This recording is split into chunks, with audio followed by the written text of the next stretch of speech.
ونعوذ بالله من شرور أنفسنا ومن سيئات أعمالنا من يهد الله فلا مضل له ومن يضلل فلا هادي له وأشهد أن لا إله إلا الله وحده لا شريك له وأشهد أن محمدا عبده ورسوله أما بعد فإن خير الحديث كتاب الله وخير الهدي هدي محمد صلى الله عليه وسلم وشر الأمور محدثاتها وكل محدثة بدعة وكل بدعة ضلالة وكل ضلالة في النار السلام عليكم ওয়া বারাকাতুহু।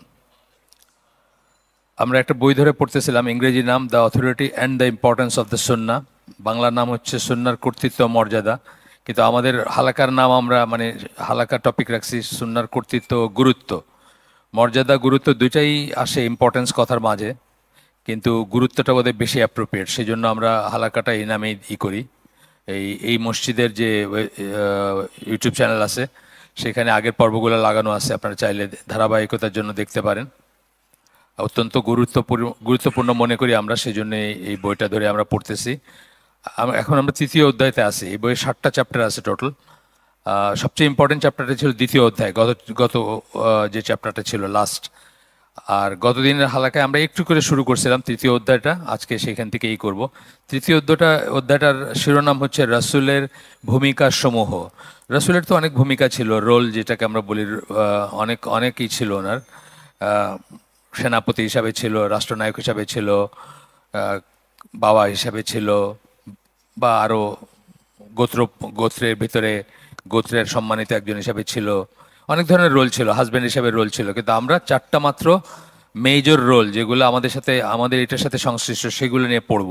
প্রথমটা হচ্ছে কোরআনের ব্যাখ্যাকারী, দ্বিতীয়টা হচ্ছে স্বনির্ভর আইন প্রণেতা। এই কথাটা মানে হচ্ছে যে আল্লাহ যা বলছেন তার বাইরেও, অথবা কোরআন যা বলছে তাতে না থাকলেও, কোরআনে না থাকলে আল্লাহর সরাসরি আল্লাহ যেটা বলছেন কোরআনের সেখানে না থাকলেও উনি ইন্ডিপেন্ডেন্টলি কোনো একটা আইন প্রণয়ন করতে পারতেন। এইটুকু অথরিটি আল্লাহ তাকে দিয়েছিলেন। অফকোর্স ওয়াহির ভিত্তিতেই করতেন তিনি, কিন্তু সেটা করতে পারতেন।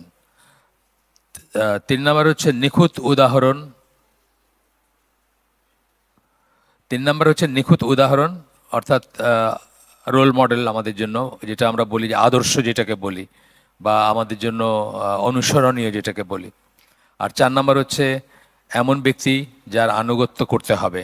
এই 4টা রোল নিয়ে আমরা পড়াশোনা করব। তো প্রথম দিন যেটা আমরা একটু গেছি সেটা হচ্ছে যে কোরআন ব্যাখ্যাকারী হিসাবে নবী মুহাম্মদ সাল্লাল্লাহু আলাইহি সাল্লাম। এটা পড়তে গিয়ে আমরা একটা জায়গায় এসে শেষ করছি, সেখান থেকে আমরা আজকে শুরু করব। এখানে 3টা আয়াতের কথা বলা হচ্ছে, যে 3টা আয়াত আমরা আগে পড়ে আসছি, যদিও এখানে দিবেন।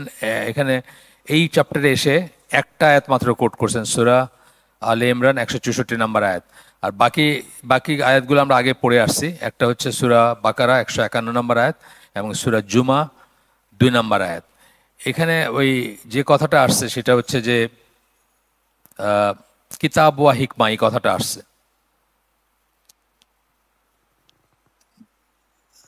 তিনি উম্মীদের মধ্যে একজন রাসূল পাঠিয়েছিলেন, যে তাদের কাছে তার আয়াতসমূহ আবৃত্তি করে, তাদেরকে পবিত্র করে এবং শিক্ষা দেয় কিতাব ওয়া হিকমা। ইতিপূর্বে তো এরা ঘোর বিভ্রান্তিতে ছিল। এটা সূরা জুমার থেকে পড়লাম। সিমিলার কথা সূরা আলে ইমরানের 164 নম্বর আয়াতে এবং সূরা বাকারার 151 নম্বর আয়াতে, সরি।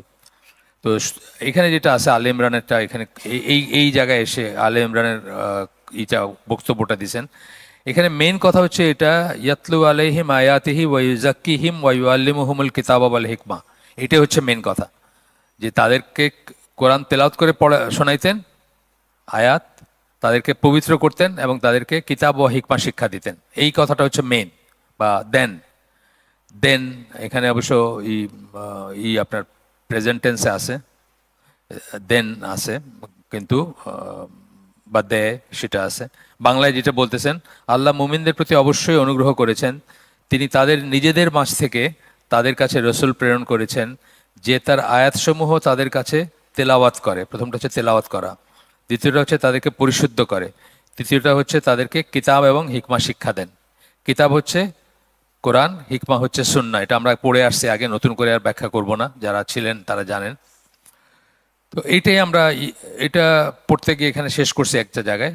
তারপরে একটা কোটেশন আসতেছিল, আমরা বলছিলাম যে কোটেশনটা বড়, সেই জন্য আমরা ওই দিন আর পড়বো না, আজকে পড়বো। সেটা হচ্ছে হাবিবুর রহমান আজামি বলে একজন লেখক, তার একটা বই থেকে এই কোটেশনটা। তার বইটার নাম হচ্ছে the Sunnah in Islam, the eternal relevance of teaching and the example of prophet Mohammad. ইসলামের সুন্নার কি অবস্থান সেরকম ব্যাপার আর কি। আর ইটার্নাল রিলেভেন্স মানে একদম আদি থেকে অন্ত পর্যন্ত এই ইসের গুরুত্ব থাকবে বা এটার সংশ্লিষ্টতা থাকবে, এই যা শিখাই গেছেন আল্লাহ রসুল সুন্নার মাধ্যমে। And the example of prophet Mohammad সাল্লাহ সাল্লাম, আল্লাহ রসুলের এক্সাম্পলগুলো, সেটা এটা নিয়ে বইটা ছিল। সেই বইয়ের 9 নম্বর পৃষ্ঠা থেকে এটা উদ্ধৃত। এখানে বলতেছেন উপরের 3টি আয়াত, মানে 3টা আয়াতের কথা আপনাদের বললাম, কিন্তু আমি সূরা জুমার 2, সূরা বাকারার 151 এবং সূরা আলে ইমরান একটা পড়লাম আমরা এখন 164 নম্বর আয়াত। 3টাতেই একই কথা বলা হয়েছে, একই ফ্রেজ আছে। দুটো ভাবে স্পষ্টভাবে এবং আলাদাভাবে উল্লেখ করা হয়েছে। প্রথমত ওয়াহি তেলাওয়াত করা এবং দ্বিতীয়ত কিতাব শিক্ষা দেওয়া, দুটো আলাদা জিনিস। প্রথমটির অর্থ অর্থাৎ কিতাবখানির তেলাওয়াত একেবারেই স্পষ্ট। তেলাওয়াত তো একেবারে স্পষ্ট, একটা আয়াত নাজিল হলো, আল্লাহ রসুল পড়ে শোনাইলেন, কেউ লিখে নিলেন, তার যে স্ক্রাইবরা ছিলেন তারা লিখে নিলেন এবং কোন সূরায় কোথায় এটা প্লেস করা হবে এটা বলে দিলেন, এটা স্পষ্ট। কিন্তু দ্বিতীয়টা অর্থাৎ কিতাবখানি শিক্ষা দেওয়া, এই ব্যাপারে কিছু ব্যাখ্যার প্রয়োজন রয়েছে। ব্যাপারটা যদি নিয়মতান্ত্রিকভাবে কোরআন আবৃত্তি করা, মানুষকে মুখস্থ করানো ইত্যাদি বোঝাতো, তাহলে এটাকে তেলাওয়াত থেকে আলাদা করে নির্দিষ্টভাবে বলার প্রয়োজন ছিল না। যদি এইটাই বোঝাইতো যে ওই কেমনে করে করতে হবে, তেলাওয়াত করতে হবে, উচ্চারণ, মাখরাজ বা তাজভিদ, তাইলে আলাদা করে বলার দরকার ছিল না, এটা তেলাওয়াতের ভিতরেই আসতো। সুতরাং এটাই প্রমাণ করে যে এ দ্বারা কোরআনের আয়াতসমূহ ব্যাখ্যা এবং তফসির এবং সেগুলোর অন্তর্নিহিত অর্থ, প্রজ্ঞা ও আদেশসমূহ বের করে নিয়ে আসার কথা বলা হয়েছে। সাহাবীরা আরবি ভাষাভাষী ছিলেন, খুব ভালো আরবি জানতেন। তারপরে আমরা দেখছি যে তারা একটা আয়াতকে বুঝতে ভুল করছেন, বা একটা আয়াতের, যেমন 2টা উদাহরণ দিই আমরা সবসময়। একটা হচ্ছে যে নেশাগ্রস্ত অবস্থায় নামাজে দাঁড়াইতে না করছেন কোরআনের একটা আয়াতে। তো কোনো সাহাবী বুঝছেন যে নামাজে দাঁড়ানোর সময় মদ খাওয়া যাবে না, অন্য সময় খাওয়া যাবে, বুঝছেন এটা, মানে তাদের যে ব্যাকগ্রাউন্ড ছিল সেটা বুঝছেন। তারপরে আপনার জুলুম করে তোমরা, সামারিটা বলতেছি, জুলুম করে তোমরা তোমাদের আমল নষ্ট করে দিও না। সাহাবীরা বুঝছেন জুলুম মানে কি অঠিক কাজ, যে কোনো অঠিক কাজ হচ্ছে জুলুম। জুলুমের প্রথম অত্যাচার না, কিন্তু জুলুমের মানে হচ্ছে অঠিক কাজ। অঠিক কাজ মানে কি, ধরেন যে জিনিসটা যেখানে মানায় না, অর্থাৎ এখানে যদি আমরা এই টয়লেট থেকে একটা বদনা নিয়ে এসে এখানে রাখি, তাহলে এটা কেমন অড না খুব, টয়লেটের বদনা এখানে, অথবা এখানকার একটা ফুলদানি নিয়ে টয়লেটে রাখলাম, এটাও খুব বেমানান কাজ। এটাই জুলুম, কিন্তু জুলুমের মানে প্রাইমারি মিনিং কিন্তু এটা। তারপরে আসতেছে কি, যে অনেক অনেক ধরনের জুলুম আছে, অত্যাচারও একটা জুলুম। আর ওই আয়াতে যেটা বলা হয়েছে সেটা সূরা লুকমানের 13 নম্বর আয়াতে, 31 নম্বর সূরা 13 নম্বর আয়াতে আল্লাহ বলছেন যে মানে বড় জুলুম শিরকের কথা বলছেন। তো ওই আয়াতে অ্যাকচুয়ালি শিরকের কথা বলা হয়েছে, কিন্তু সাহাবীরা সেটা বোঝেন নাই। সাহাবীরা খুব মন খারাপ করে এসে রাসূলকে বলছেন যে এমন দুনিয়া কেউ আছে যে অঠিক কাজ কখনো না কখনো করে নাই? সবাই তো করে, আমরা তো সবাই করছি কখনো, অঠিক কাজ যদি ধরি। তখন আল্লাহ রসুল বলছেন না না, এটা না, তো এখানে জুলুম মানে আল্লাহ ওই আয়াতে যে জুলুম কথাটা আছে ওইটা বোঝাচ্ছেন। তো এইরকম অনেক এক্সাম্পল পাবেন যে আরবি ভাষাভাষী এবং তারা আরবিকে খুব ভালো জানা সত্ত্বেও কিন্তু তারা ভুল করছেন। আর আমাদের তো কথাই নাই, আমাদের তো হইতেই পারে। এটাই বলতেছেন, এটাই প্রমাণ করে যে এ দ্বারা কোরআনের আয়াতসমূহ ব্যাখ্যা ও তাফসির এবং সেগুলোর অন্তর্নিহিত অর্থ, প্রজ্ঞা ও আদেশসমূহ বের করে নিয়ে আসার কথা বলা হয়েছে, অর্থাৎ সেগুলো এক্সপ্লেন করবেন, সেগুলো বোঝায় দিবেন। খোদ কোরআন থেকে, এখন চলতেছে এই কোটেশনটা একটু বড়, এই জন্য আমাদের সময় লাগবে। খোদ কোরআন থেকে এভাবে এটা স্পষ্ট হয়ে ওঠে যে নবীর কর্তব্যের মাঝে যেমন আল্লাহর ওয়াহির সরাসরি তেলাওয়াত প্রচার করার ব্যাপার ছিল, সেটাও একটা ব্যাপার ছিল, সেটাও একটা রোল, তেমনি সেগুলো স্পষ্ট করে দেয়া এবং তফসির করার ব্যাপারগুলো নবুয়তের কর্তব্য ছিল। এটা তার কর্তব্য ছিল, তা নাহলে তাকে পাঠানোর কোনো দরকারই ছিল না। পুরা কিতাব একদিনে পাহাড়ের উপরে নাজিল করে দিলে সবাই গিয়ে নিয়ে আসলো, আয়না কপি করলো এবং সেখান থেকে সব বুঝতে পারতো। 23 বছর ধরে একটু একটু করে, এটাও কিন্তু একটা হিকমা, 23 বছর ধরে একটু একটু করে নাজিল হওয়ার কারণ ছিল যে পর্যায়ক্রমিকভাবে এক্সপ্লেন করবেন, দেখাই দিবেন হাউ টু অ্যাপ্লাই, কিভাবে অ্যাপ্লাই করবে জীবনে ইত্যাদি। আচ্ছা, এরপরে হলো খোদ কোরআন থেকে এভাবে এটা স্পষ্ট হয়ে ওঠে যে নবীর কর্তব্যের মাঝে যেমন আল্লাহর ওয়াহী সরাসরি তেলাওয়াত এবং প্রচার করার ব্যাপারগুলো ছিল, তেমনি সেগুলো স্পষ্ট করে দেওয়া এবং তাফসীর করার ব্যাপারগুলো নবুয়তের কর্তব্য ছিল। যুক্তিসঙ্গতভাবেই বোঝা যায় যে কোরআনের বক্তব্যগুলো বাধ্যতামূলক এবং নিরঙ্কুশ, ঠিক যেমন নবীর দেওয়া ব্যাখ্যাও তা না হলে তাকে কিতাবখানা শিক্ষা দেওয়ার দায়িত্ব অর্পণ করা এবং সেটাকে তার নবুয়তের মিশনের অংশবিশেষ করাটা অর্থহীন হয়ে যেত। মোট কথা, কোরআনের এই বক্তব্যগুলোর উপর ভিত্তি করে বলা যায় যে নবী সাল্লাহ সাল্লাম কেবল আল্লাহর একজন রসুলই ছিলেন না, বরং আল্লাহর বাণীর একজন শিক্ষক ও ব্যাখ্যাকারীও ছিলেন। দেয়ার আর পিপল যারা বলে, ওনার নাম কি রোফ সামথিং, আমি পুরো নামটা মনে নেই, মালয়েশিয়ান একজনই ছিলেন। উনি বলতেন, মানে আসেন বাঁচে আছেন কিনা আমি জানি না, অনেক বছর আগের কথা এটা। উনি বলতেন যে আল্লাহ রসুল সাল্লাম টেপ রেকর্ডারের মতো, আল্লাহ তাকে যেটা বলছেন টেপ রেকর্ডারে যেমন আমরা রেকর্ড করি, সেকেন্ড টাইম শুধু ওইটাই আবার রিপিট করা যায় বা ওইটাই আসে। তো আল্লাহ রসুল সাল্লামের রোলটা ওইরকম যে আল্লাহ কোরআন তাকে দিছেন এবং উনি এটা আবার রেকর্ডেড পড়ে শোনাবেন আমাদের। এর বাইরে তার কোনো রোল নাই, যেটা কোরআনিয়নরা বলে আর কি। কোরআনিয়নরা যেটা বলতে চায় যে সুন্নাহ মানা জরুরি না বা সুন্নাহ মানি না বা ইত্যাদি ইত্যাদি। এই পুরা বইটাই কিন্তু কোরআনিয়নদের রিফিউট করার একটা বড় টুল। কিন্তু যারা দাওয়াতি কাজ করতে চান বা যারা কোরআনিয়নদের খপ্পরে পড়ছেন বা পড়বেন আগামীতে, তারা এটা এটা ভালো করে মস্ক করতে পারেন আর কি বইটা। এটা পুরাটা একটা টুল ওইটার এগেনস্টে। আচ্ছা, এখানে আল্লাহ এসে আরেকটা কোট করতেছেন। আল্লাহ যেখানে বলেন, এবং আমরা তোমার প্রতি জিকির, জিকির কথাটা কোরআনে একটা নাম। কোরআনের মানে 55 নেমস আছে, ডিফারেন্ট ডিফারেন্ট নাম আছে। কোরআনুল করিম, মজিদ, জিকির, জিকির একটা, ফুরকান একটা, এরকম অনেক কিছু আছে।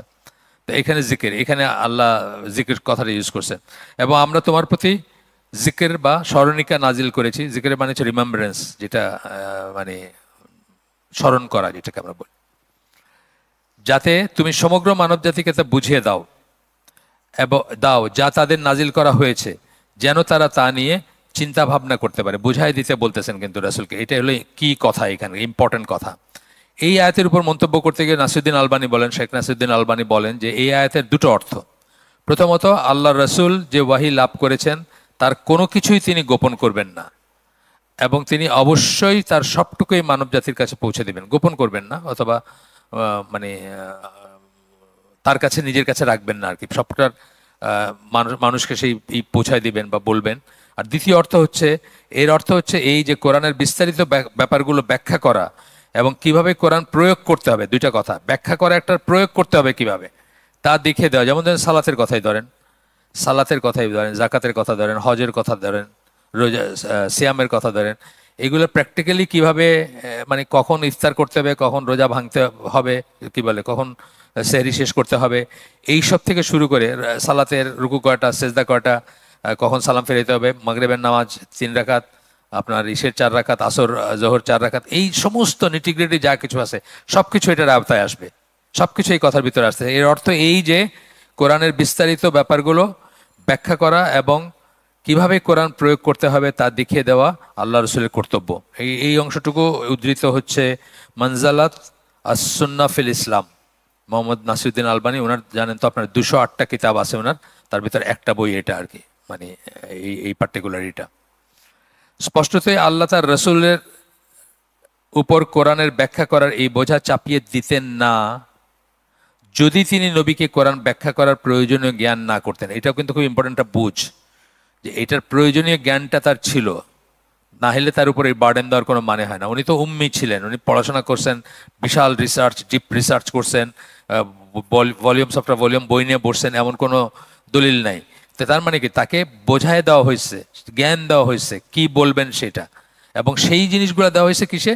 সুন্নায়, যেটাকে আমরা ওয়াহি গায়ের মাতলু বলি। আমরা আগেই বলছি ওয়াহি 2 রকমের, ওয়াহি মাতলু যেটা তেলাওয়াত করা হয়, যেটা কোরআন; ওয়াহি গায়ের মাতলু যেটা তেলাওয়াত করা হয় না, কিন্তু যেটা জিবরাইল আলাইহিস সালাম বা অন্য ফেরেশতারা তাকে বুঝাই দিছেন, জানান দিছেন বা জ্ঞান দিছেন, তাই না? মানে যেমন ধরেন আউয়াল ওয়াক্ত আখের ওয়াক্ত কোনটা নামাজের, এটা পর্যন্ত জিবরাইল শিক্ষা দিছেন। তারপরে আপনার প্রতি রামাদানে রিভাইজ করতেন, কোরআন রিভাইজ করতেন জিবরাইলের সাথে, মানে যেটুক নাজিল হয়েছে সেইটুক।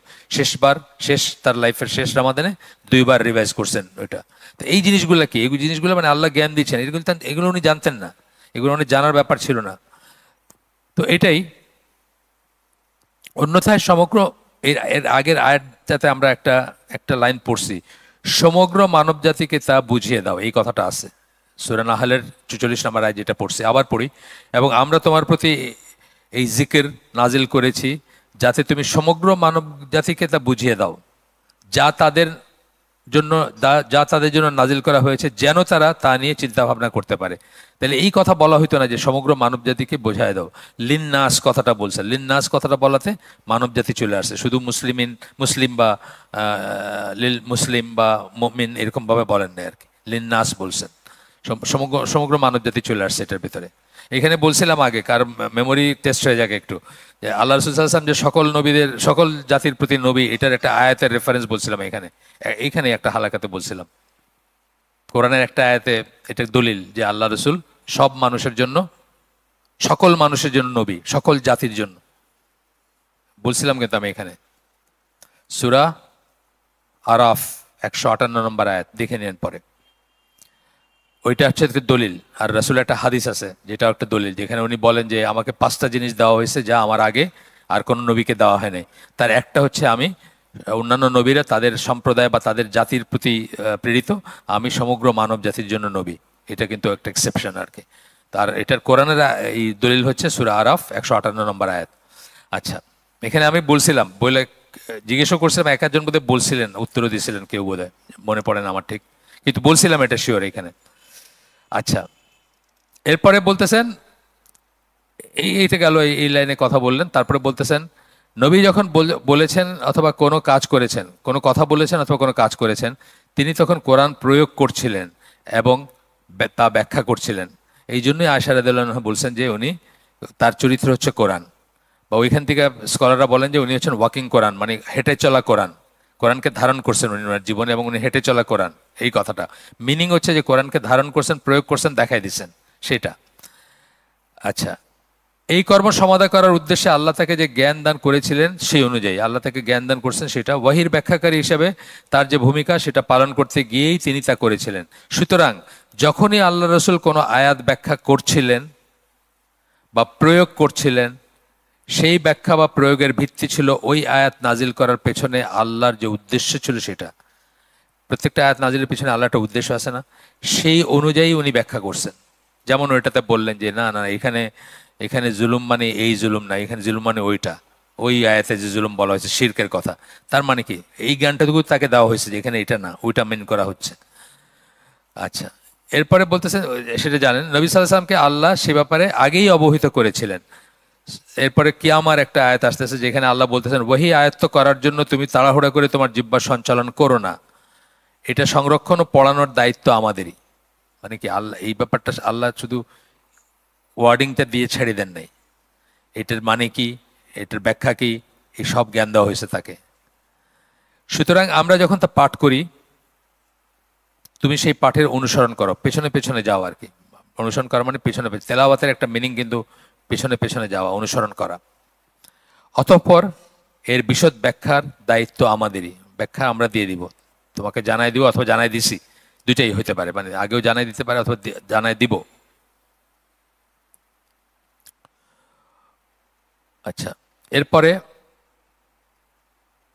এক সেকেন্ড আমি দেখে, আচ্ছা, এরপরে বলতেছেন যে নবীকে সঠিকভাবে কোরআন গ্রহণ করার আদেশ দেওয়া হয়েছে এবং বলা হয়েছে যে আল্লাহ তারপর সেটার অর্থ পরিষ্কার করে দিবেন।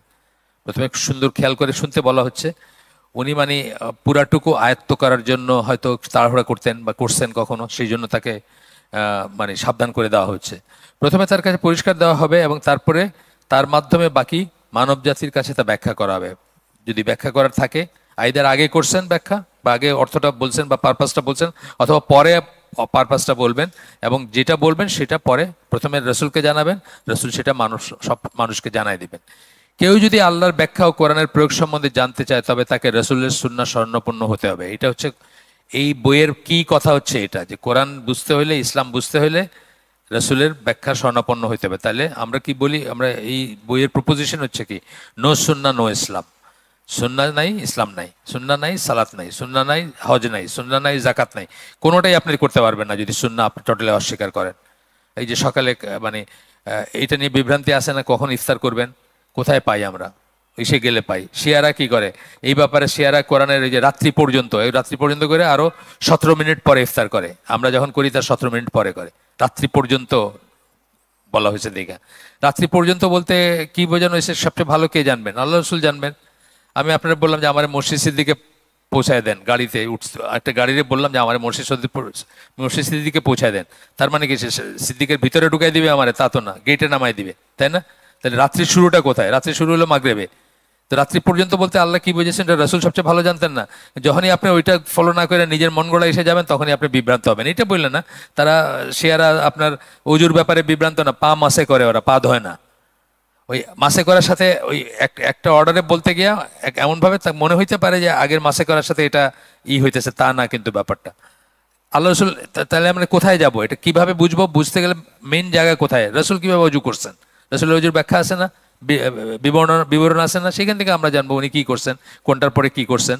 প্লাস কোরআনের আয়াত তো রইলই, কিন্তু এই যে টুইস্ট করার একটা টেন্ডেন্সি আছে না অনেকের, টুইস্ট দেখেন মানে কোরআনের আয়াত সহি কিন্তু এটার তফসির কিন্তু মানুষ অনেক সময় টুইস্ট করে, অনেক করে, একটা দুইটা করে না। সূরা মায়েদার 15-16 নম্বর আয়াত, এই নূর মানে আল্লাহ বলছেন যে কোরআনের কথা বলতেছেন বা রসুলের কথা বলতেছেন যে নূর, তারা পদ মানে এটা দিয়ে পদ দেখান মানুষকে পাই।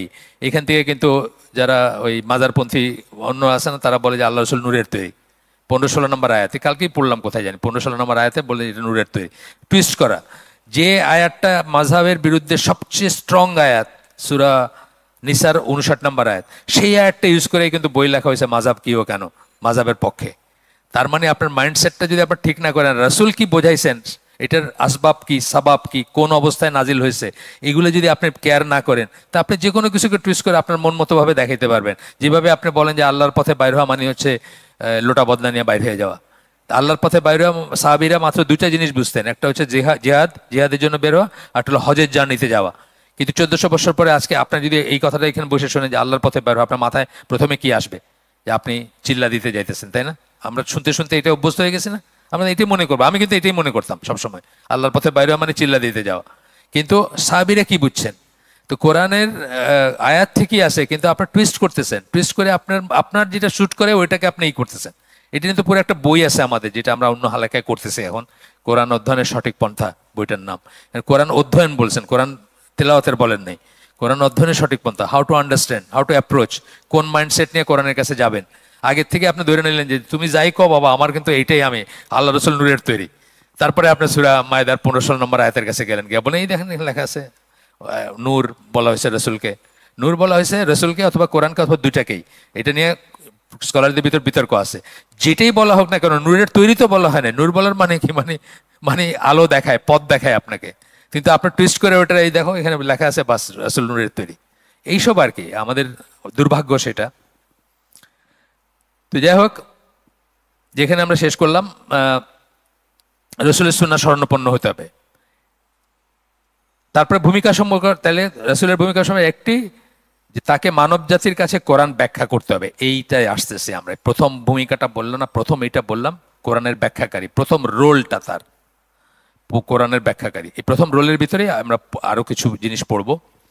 প্রথম ভূমিকাটা তার, যে তাকে মানব জাতির কাছে কোরআন, এটা তার রোল, তার কর্তব্য। এটা যদি অপ্রয়োজনীয় হতো, এই ভূমিকাটা যদি প্রয়োজনীয় না হতো, মানে ইটস নট দ্যাট ইম্পর্টেন্ট। অনেক ভূমিকা আছে না, ধরেন ঠিক আছে উনি রাসূল, আরেকটা কোনো ভূমিকা ধরেন, সেটা অত ইম্পর্টেন্ট না আমাদের জন্য, যে ধরেন তার সবকিছু ইম্পর্টেন্ট, মানে রোল মডেল হিসেবে সবকিছু ইম্পর্টেন্ট। কিন্তু ধরেন ওই যে খেজুরের পলিনেশন নিয়ে উনি একটা কথা বলছিলেন, আপনারা জানেন যে তোমরা কি করতেছো এগুলা, ওই খেজুরের আর্টিফিশিয়াল পলিনেশন, ওই ফুল আর মেল ফিমেল মিলায় আর কি ওই ফসল বাড়ানোর জন্য মদিনাবাসীরা করতেন। তা আল্লাহ রসুল তখন বলছেন যে তোমরা এটা কি করতেছো, মানে এমনভাবে বলছেন যে ওনাদের মনে হয়েছে যে এটা বোধহয় নবী নিষেধ করতেছেন তাদের, ওনারা ওটা থেকে বিরত থাকছেন। ওই বছর ফসল খুব খারাপ হয়েছে, তখন ওনারা এসে আবার রাসূলকে বলতেছেন, ইয়া রাসূলুল্লাহ আপনি বললেন আমরা তো এবার এইসব করি নাই, আর্টিফিশিয়াল পলিনেশন করি নাই, তো দেখি এবার তো খুব কম কম ফসল হয়েছে। তখন উনি কি বলছেন যে এটা তো তোমাদের ট্রেড, তোমাদের ব্যাপার, এটা সম্বন্ধে তোমাদের জ্ঞান আমার চেয়ে অনেক বেশি। আমি জিনিসটা যেহেতু তার এক্সপিরিয়েন্স ছিল না রাসূলের আগে, মক্কা এটা করতে দেখেন নাই কাউকে, সুতরাং তিনি অবাক হয়েছেন এবং বলছেন। তারপরে বলছেন যে দুনিয়ার ব্যাপারে তোমাদের যেখানে, তোমাদের জ্ঞানটা যেখানে বেশি বা তোমরা যেখানে এক্সপিরিয়েন্স অভিজ্ঞতা আছে, তোমরা সেই মতো কাজ করবো। আমি তো একজন মানুষ হিসাবে বলছি কথা। তো এইখানে যেমন এই রোলটা, এই যে রাসূল এই যে বললেন কথাটা, এখানে যে ভূমিকাটা, এটা আমাদের জন্য ইম্পর্টেন্ট না, তাই না? কারণ এটা দুনিয়ার একটা ব্যাপার ছিল। এই ধরনের আরো ব্যাপার আছে কিছু যেটা অত ইম্পর্টেন্ট না আমাদের জন্য, কিন্তু নবী হিসাবে যখন, এই বইতেও সেই কথা আছে যে নবী হিসাবে যখন কিছু বলবেন, রাসূল হিসাবে যখন বলবেন, ওয়াহি বলি আমরা, তারা কোনটা ইসলামী আইনের দলিল হবে এটা নিয়ে তাদের গবেষণা। এবং তারা নবুয়তের আগের কোনো জিনিসকে কোনো ধর্তব্যের ভিতরে নেন না, কারণ নবুয়তের আগের জিনিসটি আপনি দলিল নাই, ওইটা দিয়ে দলিল দিয়ে আপনি আইন প্রণয়ন করতে পারবেন না। নবী হিসাবে, পয়গম্বর হিসাবে বা কি বলে রাসূল হিসাবে যা বলছেন সেটাই শুধু দলিল হতে পারবে যে আপনি ইসলামী আইন প্রণয়নের ব্যাপারে আসবে। তো এইসব ব্যাপারগুলো আর কি। যাই হোক, তো বলতেছেন যদি অপ্রয়োজনীয় হতো গোটা কোরআনকে একত্রে একটা পাহাড়ের উপর নাজিল করলেই হতো, যেটা আমি বলে ফেলছি আপনাদের। আচ্ছা, এরপরে সাবহেডিং আসতেছে, নবী সাল্লাল্লাহু আলাইহি ওয়াসাল্লাম যেভাবে কোরআন ব্যাখ্যা করে গেছেন, কোরআনের অর্থ ব্যাখ্যা করে গেছেন, এইখানে ABCD কয়েকটা স্টেপে বলতেছেন। প্রথমটা হচ্ছে কি কি উপায়ে কোরআন ব্যাখ্যা করছেন। প্রথমটা হচ্ছে ওই সমস্ত শব্দাবলীর অর্থ ব্যাখ্যা করেছেন যেগুলোর অর্থ বিভিন্ন কারণে অনির্দিষ্ট ছিল। অনির্দিষ্ট, আমরা একটা কথা বলি ইংরেজিতে ইকুইভোক্যাল, বাংলায় বলি দ্ব্যর্থ, মানে একাধিক মিনিং হয়, একাধিক মিনিং হইতে পারে, বা নির্দিষ্ট না যেটা, সেটাকে নির্দিষ্ট করে দিয়ে গেছেন। এখানে বলতেছেন, একটু পানি খাই, পানিটা দিছেন একটু দেরিতে, এই জন্য তৎক্ষণাৎ খাইতে পারি না আর কি।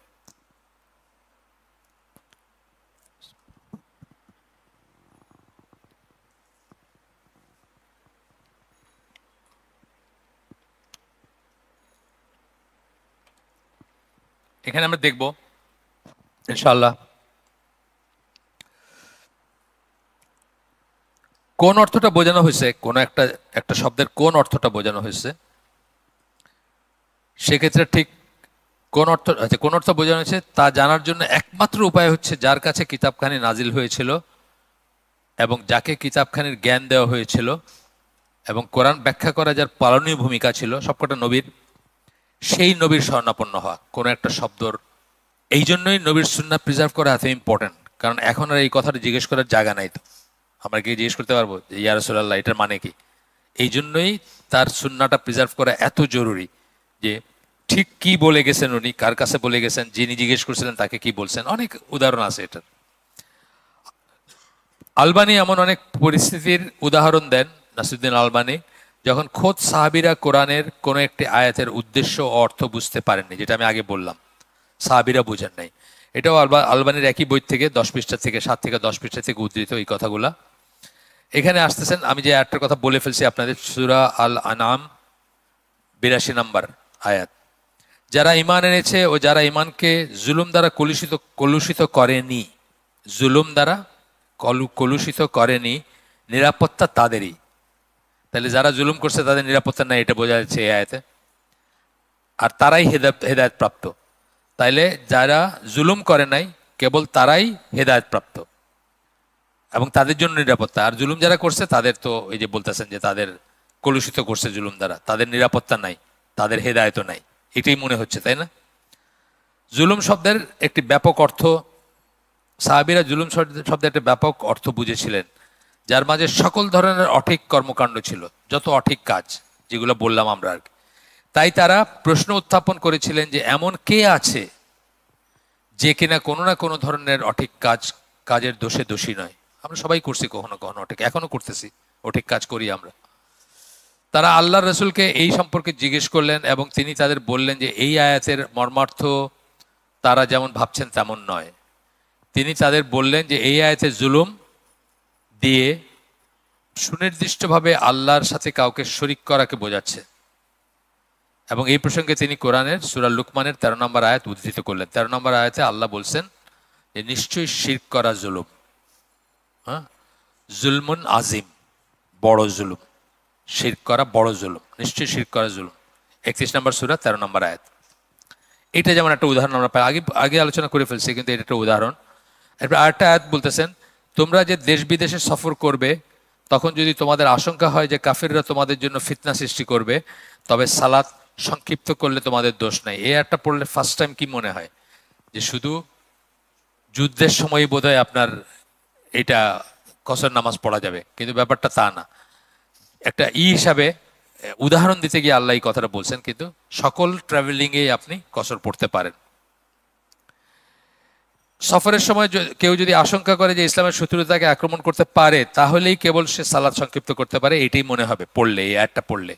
কিন্তু সাহাবীরা এই আয়াতের অর্থটা এভাবে বুঝেছিলেন এবং কিছু সাহাবী এইভাবে বুঝছিলেন, আমি যেভাবে বললাম, যে পড়লে যেটা বোঝা যায় সেটা স্বাভাবিকভাবে। এবং সেই জন্য তারা রাসূলের কাছে গিয়েছিলেন এবং তাকে জিজ্ঞেস করেছিলেন যে কোনো শত্রুর ভয় থাকবে না, যখন থাকবে না তখনও সালাত সংক্ষিপ্ত করা চালিয়ে যাওয়ার কোনো সম্ভাবনা রয়েছে কিনা, তখনও তারা শর্টেন করতে পারবেন কিনা, ছোট করতে পারবেন কিনা সালাত, কসর যেটাকে আমরা বলি। তখন ভুল বোঝাবুঝি রাসূল সাল্লাল্লাহু আলাইহি ওয়াসাল্লাম সেটার অবসান ঘটালেন। উনি বললেন সফরে সালাত সংক্ষিপ্ত করাটা আল্লাহর তরফ থেকে একটা দান, রুখসাত যেটাকে আমরা বলি, হ্যাঁ, একটা একটা একটা সহজকরণ যেটাকে আমরা বলি, যা কিনা যখন ভয়ভীতি থাকবে না তখনও প্রযোজ্য, এবং মুসলিমদের উচিত তার এই দান গ্রহণ করা, মুসলিমদের উচিত তার এই দান গ্রহণ করা। অর্থাৎ যে সমস্ত রুখসাতগুলো আল্লাহ দিছেন নবীর সুন্নাহ ছিল ওইগুলা প্রয়োগ করা। যেমন রোজা, সফরের রোজা ভাঙা, যে অনেক সময় দেখা গেছে যে বদরের জন্য সফরে বা অন্য সময় দেখা গেছে যে নবী রোজা ভাঙছেন, কোনো কোনো সাহাবী ভাঙেন নাই, কিন্তু নবী সহজটাই নিছেন। যখন একটা রুখসাত থাকবে, যখন একটা সহজতা আসে, তিনি সবসময় সহজতাটাই নিছেন এবং ওইটাই বেশি প্রপার আর কি, সহজটা নেওয়াটাই প্রপার। যেমন যেমন ধরেন চাইলে তো আপনার সফরের রোজা রাখতে পারেন, কিন্তু যদি আল্লাহ রসুলকে ফলো করেন সত্যি সত্যি, বা মনে করেন উনি যেটা করছেন সেটা করবেন, তাহলে সফরে ভাঙাটাই ঠিক, বা সফরের নামাজ শর্টেন করাটাই ঠিক, এইরকম ব্যাপারগুলো আর কি। আচ্ছা, এর অর্থ হচ্ছে যে আয়াতের শব্দাবলী কোনো একটা কাজের জন্য একটা শর্ত জুড়ে দেয় নাই, এই আয়াতে কোনো শর্ত জুড়ে দেওয়া হয় নাই। আয়াতটি যখন এটার জন্য সে যে ক্ষেত্রে সালাত সংক্ষিপ্ত করা যাবে, এই ধরনের আরেকটা উদাহরণ হচ্ছে ততক্ষণ পর্যন্ত পানাহার করো, সূরা বাকারা 187 নম্বর আয়াত। ততক্ষণ পর্যন্ত সেরির কথা বলতেছেন, ততক্ষণ পর্যন্ত পানাহার করো যতক্ষণ পর্যন্ত উষার সাদা সুতা কালো সুতার চেয়ে ভিন্ন প্রতীয়মান না হয়। এই উষার কথাটা পরে আসছে, পরে এইখানে অ্যাড করা হয়েছে এই আয়াতে, আল্লাহ অ্যাড করছেন অফকোর্স। কিন্তু একজন সাহাবী সাদা সুতা কালো সুতা নিয়ে ঘুমাইতেন বালিশের নিচে, আর দেখতেন যে দুইটা আলাদা করা যায় কেমনে। কিন্তু কোরআনে তো এই রিয়েল সুতার কথা বলা হয় না, এখানে বলা হয়েছে যে কালো দিগন্তে যখন সাদা স্ট্রিক, মানে সাদা আভাটা প্রথম আসে উষার, সেটা বোঝানো হয়েছে। তো আমরা আমাদের সিলেটে জানি, আপনাদের এখানে আছে কিনা, সিলেটের গ্রামে ওই কুপি জ্বালায়, তো কুপি বা কি বলে হারিকেন, তো ওইখানে বলে যে লোম যদি পরিষ্কারভাবে দেখা যায় তাহলে ততক্ষণ খাওয়া যাবে, তার দরজা বন্ধ করে লোম দেখতে দেখতে, মানে বুঝছেন তো, যতক্ষণ লাগে। যাই হোক, এগুলা এগুলা বিশেষ দুটো সাহাবীর কথা বলতেছেন যে উনি 2 টুকরা সুতা নিয়ে ঘুমাইতেন। রাসূল ব্যাপারটা সম্বন্ধে শুনলেন এবং মন্তব্য করলেন যে ওই সাহাবীর একটা বিশাল বালিশ থাকতে হবে, বিশাল বালিশ থাকবে, দিগন্ত, তো দিগন্ত বোঝানো হয়েছে না, তো কত বড় বালিশ লাগবে সুতা বা কেননা এই আয়াতে যা বলা হয়েছে তা হচ্ছে উষার দিগন্তের শুভ্র আভা থেকে রাত্রির অন্ধকারের কৃষ্ণতার পার্থক্য করা, মানে যখনই একটা ডিফারেন্স আসবে হরাইজনে তখনই বন্ধ করে দিতে হবে আর কি। তো যাই হোক, এটা এখানে বলেন নাই, কিন্তু আমি অন্যত্র এটা পাইছি যে এটা ছিল না অরিজিনাল টেক্সটে, মানে প্রথম যে আয়াতটা ছিল তখন এটা ছিল না, এই ঘটনার পরে ওটা আল্লাহ অ্যাড করে দিচ্ছেন আর কি। এরকম অ্যাব্রোগেশন যেটাকে আমরা বলি, অনেক আছে এরকম যে সাথে সাথে মেলামেশা করতে পারবেন কিনা এইসব নিয়ে আছে, অ্যাব্রোগেশন যেটাকে বলি। আপনি ওইভাবে যদি চিন্তা করেন গোটা দিনটাই কিন্তু অ্যাব্রোগেশন, তাই না? দিন ইসলামটা অ্যাব্রোগেশন না, কিসের অ্যাব্রোগেশন? ক্রিশ্চিয়ানিটির, জুডাইজমের অ্যাব্রোগেশন। সুতরাং আল্লাহ মানুষের প্রয়োজনে করছেন, আল্লাহর কোনো কারেক্ট করার দরকার ছিল না, এটা আপনার প্রয়োজনে করা হয়েছে। এটা কিন্তু অনেকের মনে একটা প্রশ্ন যে কোরআন তো, এটাতে আবার অ্যাব্রোগেশন কেন, এখানে আবার কেন মনসুখ, নাসিক মনসুখ কেন? নাসিক মনসুখ আপনার প্রয়োজনে, আল্লাহর প্রয়োজনে না, আমাদের প্রয়োজনে, আমাদের জন্য স্টেপ বাই স্টেপ এটা করা হয়েছে, স্টেপ বাই স্টেপ। রোজার আয়াতগুলো দেখবেন, সিয়ামের প্রথমে বলা হয়েছে যে যারা অসুবিধা লাগবে তারা খালি দিয়ে দিলে পারে, কাফারা দিয়ে দিলেই হবে। তারপরে বলেছেন না শুধুমাত্র এই কারণ এবং এই কারণে রোজা অন্য সময় রাখা যাবে, তাই না রাখতে হবে। আগে কি আমার একটু ইচ্ছা করতেছে না, একটু ডিসডাস লাগতেছে, আচ্ছা আমি দিয়ে দিব, পয়সা দিয়ে দিব, তাইলেই হয়ে গেল, যেটা আমরা ফিদিয়া বলি, যেটা ওইটা দিয়ে দিব তাইলেই হলো, এরকম ছিল। কিন্তু প্রথমে হুকুমটা এরকম ছিল, তারপরে অ্যাব্রোগেট করা হলো যে না, এই খেলানেলা করে দিতে বেশি, আচ্ছা ভাঙা ফেলে দিয়ে দিব, এটা হবে না। কিন্তু প্রথম দিকে এটাই ছিল, স্টেপ বাই স্টেপ আসছে। মদের এইটাও কিন্তু স্টেপ বাই স্টেপ আসছে। প্রথমে বলা হয়েছে মদ এইরকম খারাপ বা এরকম, এটার ভিতরে অনেক কিছু বলা হয়েছে, তারপরে একদিন বলা হয়েছে না আর না, আর খাওয়া যাবে না, এইভাবে আর কি। তো এইগুলো অ্যাব্রোগেশন কিন্তু আমাদের প্রয়োজনে, আল্লাহর প্রয়োজনে না। আল্লাহ ভুল করেন নাই, আল্লাহ ভুলে যান নাই যে ভুলে গেছি তাহলে এটা জোর, তা না কিন্তু। আর এইগুলোর প্রত্যেকটা একটা এক্সাম্পল, কিন্তু আপনার সারা জীবন মনে থাকবে এই এক্সাম্পলটা। যে কোনো জিনিসটা কিন্তু একটা, কেন আপনি রিজনটা জানবেন যে এটা সারা জীবন মনে থাকবে যে এই রিজনে এটা হয়েছে বা এই রিজনে এটা হয়েছে। একইভাবে আয়াত নাজিল হলো সব, এটাও ওইরকম একটা, যে মানে জাস্ট একটা এক্সট্রা অ্যাটেনশন ড্র করা যে এই জিনিসটা এরকম, বা আসলে ব্যাপারটা এরকম, আসলে তোমরা যেটা মনে করো সেটা না, এই ধরনের ব্যাপার আর কি। যাই হোক, নাসিক মনসুখ একটা আলাদা সাবজেক্ট, উলুমুল কোরআনের সাবজেক্ট বা আলাদা একটা সাবজেক্ট, এখানে সেটা স্কোপ নাই। এরপরে বলতেছেন বাস্তবে এমনকি কোরআনের অন্যান্য আয়াতগুলোর জ্ঞানও কোরআনের সকল আয়াত ব্যাখ্যা করার জন্য পর্যাপ্ত নয়। সব আয়াতের জ্ঞানও আপনার সব আয়াত মানে আপনি যদি সব আয়াতগুলো জানেন সেটাও পর্যাপ্ত না, এটা বলতেছেন যে সব আপনার যদি সব আয়াতের জ্ঞান থাকে তাই যেটা আর অন্যখানে পাবেন না আপনি। যেমন ধরেন ওই যে যেটার কথা আমি বললাম একটু আগে, যে নেশাগ্রস্ত অবস্থায় নামাজে দাঁড়ায় না, এটার ব্যাখ্যা রসুল না দিলে কিন্তু পাওয়ার আর জায়গা নাই। রসুল না দিলে যদি কেউ ভুল বুঝে, রসুল যদি কারেক্ট করে না দেন, তাহলে আর পাওয়ার জায়গা নাই, ওইখান থেকে পাইতে হবে। কোরআনে আর কোনো একটা আয়াত বলতেছে না যে না তাহলে এরকম এরকম করো, এরকম না। আর রসুলের সাহাবীরা আরবি ভাষায় দক্ষ ছিলেন, তারা আরবি ভাষা খুব ভালো জানতেন, তবুও অনেক সময় তারা সুনির্দিষ্ট আয়াতের অর্থ ভুল বুঝেছেন, তারা ভুল বুঝছেন। উপরের উদাহরণগুলোতে আমরা এটাই দেখলাম যে রসুল এর সাহায্য ছাড়া কতিপয় আয়াতের সুনির্দিষ্ট অর্থ, সেগুলো কতটা সাধারণ অথবা কতটা বিশেষ অর্থ বহন করে এবং সেগুলো ঠিক কী বিষয়ে কথা বলে সেটা জানা কোনো উপায় থাকতো না। আচ্ছা, সেকেন্ড কিভাবে করছেন, প্রথমটা ছিল কি বললাম যে এই একটা শব্দাবলীর অর্থ ব্যাখ্যা করেছেন, এটা ছিল প্রথম কোরআন ব্যাখ্যার ভিতরে এইটা একটা আর কি মেইন জিনিস। সেকেন্ড রোলটা ছিল নবী সাল্লাল্লাহু আলাইহি ওয়াসাল্লাম সাহাবীদের ও অন্যান্যদের ভুল সংশোধন করেছেন। এটা সাহাবীদের ব্যাপারে ইউনিক একটা ব্যাপার যে তারা তাদের সামনে ওহী নাজিল হয়েছে, তারা তাকে জিজ্ঞেস করছেন, তারা ভেরিফাই করছেন, তারা ভুল করে থাকলে আল্লাহ রাসূল সেটা শুধরায় দিয়েছেন। সালাত থেকে একজনকে 3 বার পাঠাইছেন সালাত পড়তে, যে তোমার হয় নাই, সামনে ভুল করছেন, সামনে ঠিক করে দিয়েছেন। এই জিনিসটা ইউনিক সাহাবীদের, যেটা আর কারো নাই, সেই এক্সপিরিয়েন্সটা বা সেই তো সেই অভিজ্ঞতাটা।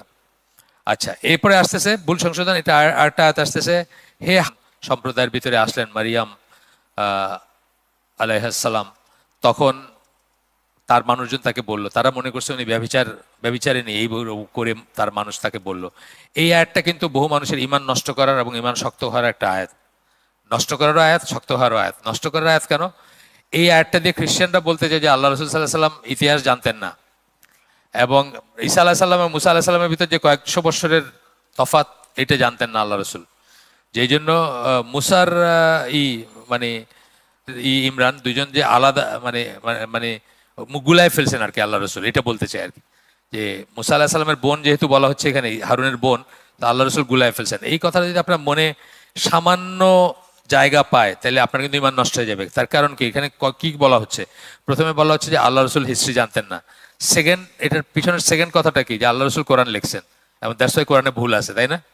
এটা খুব সুন্দর পাবেন আপনার মোহাম্মদ আসাদের মেসেজ অফ দ্য কোরআন, ওইটাতে উনি খুব এক্সপ্লেন করছেন সুন্দর। একই কথা বাইবেলে আছে, ঈশের কাজিনের ব্যাপারে, মরিয়মের কাজিনের ব্যাপারে একই কথা বাইবেলে আছে, কিন্তু ওইটা ওরা লুকায় রাখে এবং ওইটা নিয়ে ওরা কথা বলে না, শুধু আমাদের ইমান নষ্ট করার জন্য এটা বলে। কিন্তু একই কথা এসে আছে, কারণ এটা হচ্ছে আল্লাহ রসুলকে আদনানি ডাকা হয়, আপনি জানেন আদনানি কেন? ওনার পূর্বপুরুষের একজনের নাম আদনান ছিল।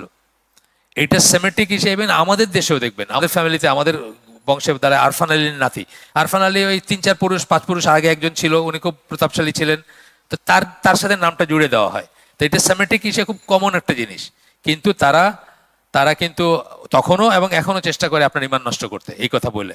তো এটার আমি তো মৌলানা বেশ আগে, অনেক বছর আগের কথা, আমার শ্বশুরের নিয়ে ওনার কাছে গেছিলাম, গিয়ে বলছিলাম যে এটা ওরা বলতেছে এরকম, মানে খ্রিস্টান কোন একটা বইতে পড়ছিলাম আর কি, পড়ে তারপর ওনার কাছে এক্সপ্লেনেশনের জন্য গেছিলাম। কিন্তু বেস্ট এক্সপ্লেনেশন মোহাম্মদ আসাদের, আপনারা দেখবেন মেসেজ অফ দ্য কোরআন, এই আয়াতটার উনি খুব সুন্দর ফুটনোটে বলছেন যে কিভাবে খ্রিস্টানরা এটাকে টুইস্ট করে, কারণ তাদেরই বাইবেল থেকে তুলে দিয়েছেন উনি, যে ওখানে এলিজাবেথকে এরকম কার কাজিন বা কার মেয়ে বলা হয়েছে, যার সাথে তার কয়েকশো বছরের ডিফারেন্স, কিন্তু যেহেতু ওই সেমেটিক এটাই সিস্টেম ছিল। আর যাই হোক, আমরা এই আয়াতে ফিরে আসি। খ্রিস্টানরা যুক্তি দেখাচ্ছিল, তখনকার খ্রিস্টানরা, মেরি অর্থাৎ মারিয়াম আলাইহিস সালাম নিশ্চিতভাবে হারুনের বোন ছিলেন না, হারুনের বোন তো ছিলেনই না, কয়েকশো বছরের ডিফারেন্স মাঝখানে। সুতরাং ওই আয়াতের সময়ের হিসাবের একটা গন্ডগোল রয়েছে। মুগিরা যখন মদিনায় ফিরে আসলেন, আল্লাহ রাসূল সাহাবী ফিরে এলেন এবং নবীকে ব্যাপারটা জিজ্ঞেস করলেন, তখন নবী তাকে বললেন, তখনই কিন্তু নবী কারেক্ট এক্সপ্লেনেশনটাই দিয়ে গেছেন, কিন্তু আবারও সেই জিনিসগুলা তারা কিন্তু তোলে আপনার আমার মতো মানুষকে স্বীকার করতে, কারণ আমাদের নলেজ নাই, তো আমাদের নলেজ নাই। আপনার আমার থাকে কোন খ্রিস্টানের সাথে তার হইতেছে, ইসের ছেলে কি বলে দাখিল পড়তেছে মাদ্রাসায়, আলিয়া মাদ্রাসায়, জালিকাল কিতাবুল লা রাইবা ফি, জালিকাল মানে দ্যাট বুক বলতে নাকি এখানে বাইবেল বোঝানো হয়েছে, খ্রিস্টান তারা বলছে নজবিল্লাহ। দেখেন মানে কত কম জ্ঞান থাকলে আমাদেরকে এই ট্র্যাপে ফেলা যায় যে জালিকাল কিতাবুল্লাহ রাইবা, কোরআন তো হলো দিস বলতো, কিন্তু দ্যাট বলছে মানে কোরআন না বাইবেলের কথা বলতেছে, যেটা কোনো সন্দেহের অবকাশ নাই। এটা নিয়ে ডিটেলস আছে ওই কোরআন অধ্যয়ন সঠিক পন্থা বইটাতে, ওই আব্দুল হামিদ সিদ্দিকী উনি ডিটেল আলাপ করছেন কেন জালিকা বলা হয়েছে, এটা নিয়ে আছে পুরো ব্যাখ্যাটা আছে আর কি। আমার মনে তো কোনোদিন এটা আসে নাই, কিন্তু দেখেন খ্রিস্টানরা ঠিক এটাই করে ওই লোকটা কনফিউজ করে দিছে, বা অন্তত তার মনে একটা প্রশ্নের দিয়ে দিছে যে কোরআন হলে তো দিস বলতো, দ্যাট বলছে মানে তো তার মানে বাইবেলের কথা বুঝাইতেছে, এবং সে ওইটা খাইছে। যাই হোক, তো এখানে বলতেছে যে রাসূল কি বললেন, তারা নিজেদের তাদের নবীদের এবং তাদের ধার্মিক পূর্বসূরীদের নাম অনুযায়ী ডাকতো। এটা এখনো আরব ট্র্যাডিশন, তখনও আরব ট্র্যাডিশন, এখনো আরব ট্র্যাডিশন, বা সেমেটিক ট্র্যাডিশন, শুধু আরব না। সেমেটিক বলতে আমরা কি বোঝাই, এই যে এই জায়গাটা মিডল ইস্ট যেটাকে বলি আমরা, সেখানকার আর এই রেসটা যেটা আর কি, আরব ইসরায়েলি, এরা তো একই রেস, একই জাত আসলে। ওই সেন্সে যদি আপনি জানি ইব্রাহিম আলাইহিস সালামের পর থেকে নিয়ে এরা একই জাত না, সেই সেমেটিক টাং আর কি, সেটার কথা বলতেছেন। তো সেইখানে নবীদের, যেমন আমি বললাম যে রাসূলকে আদনানি, আপনি দেখবেন আপনি নাসিদ দেখবেন, নাসিদ অথবা হামদ যেগুলোকে বলে, ওকে আপনি দেখবেন যে চেনে আদনান বলে একজন আছেন, সেই জন্য তাকে আদনানি ডাকা হইতো, তামিম আল আদনানি না আর কি। এখনকার আপনাদের খুব হার্ট থ্রোব না কি বলবো, 5 স্টার আর কি, এই ইয়াং জেনারেশনের এই আদনানি সেই আদনানি না আর কি। বুখারী মুসলিমের হাদিসে আসছে, এটা যদি নবীর স্ত্রী আয়েশা এমন কিছু শুনতেন তিনি বুঝতেন না, বুখারী এবং মুসলিম দুইটারই গবেষণা করতেন যতক্ষণ না তার বুঝে আসতো। এটা একটা ভালো জিনিস, এটা এটা একটা লিমিট পর্যন্ত ভালো জিনিস, যদি অতিরিক্ত না হয় আর কি। অফকোর্স ওনারটা তো ভালোই হবে, সেটা বলতেছি না, আমি আমাদের জন্য বলতেছি।